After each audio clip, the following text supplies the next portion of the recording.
Welcome back. In the last class, we have started our second chapter, motion. In it, we have discussed about reference body.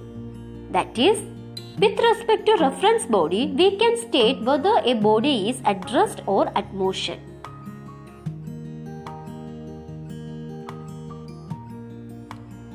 Look at this figure. The path through which a person travelled to his office and returned home are depicted here. Home to office. He took the road near the hospital to go to the office. But he came back to home through road along the ration depot. Let's analyze the distance he travelled. The length of the road taken for travelling is the distance. That is, distance is the length of path travel. Let's try to find this distance. From home to hospital, he has to travel 600 meters. That is, the distance from home to hospital is 600 meters. Like that, the distance from hospital to office is 300 meters. From office to ration depot, the distance he has to travel is 660 meters. And from ration depot to home, he travels 420 meters.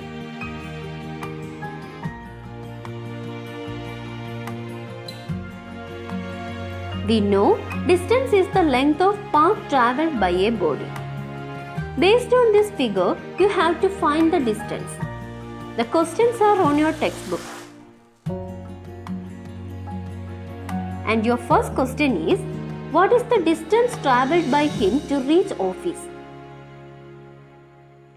We know he goes to office through Hospital Road. So the distance from home to hospital is 600 meters and from hospital to office 300 meters. So the total distance travelled by him equal to 600 plus 300, that is equal to 900 meters. And the second question, what is the distance from office to home? While returning to home, he comes through ration depot. So from office to ration depot, there are 660 meters. From ration depot to home, 420 meters.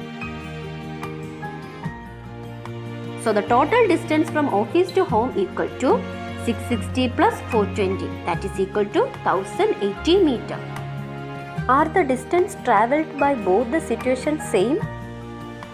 What's your opinion? Yes, definitely you say they are not same. That is, the distance from home to office is 900 meters and the distance from office to home is 1080 meters. So, based on the path we choose, the value of distance changes.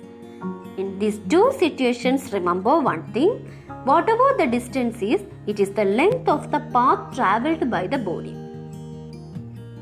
And find the straight line distance from his home to office.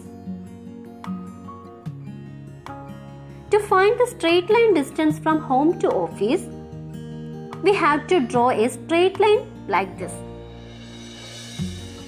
Suppose if this distance is 480 meters, then will he reach the office if he travels 480 meters north? For that we need to know direction. Look at this figure. It shows the four directions: north, south, east, west. So, if he travels 480 meters north, he won't reach his office. So, in which direction he has to go? Yes. From home to office, he has to travel 480 meters east. And from office to home, he has to travel 480 meters west. This 480 meters straight line distance from home to office in eastward direction is called its displacement.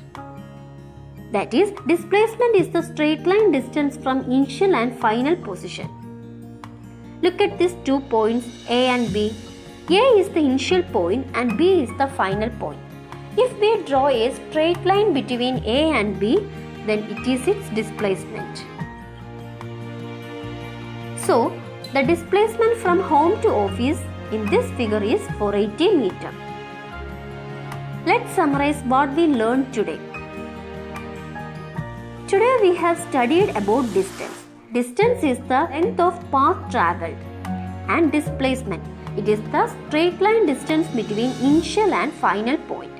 Remember, both have same unit meter. Through this figure, I gave only a small introduction to distance and displacement. The more about this will be learned in our next class. Now it's your turn. Based on this figure, you have to find the total distance and displacement covered by the person if he travels from home to office and back home. Thank you.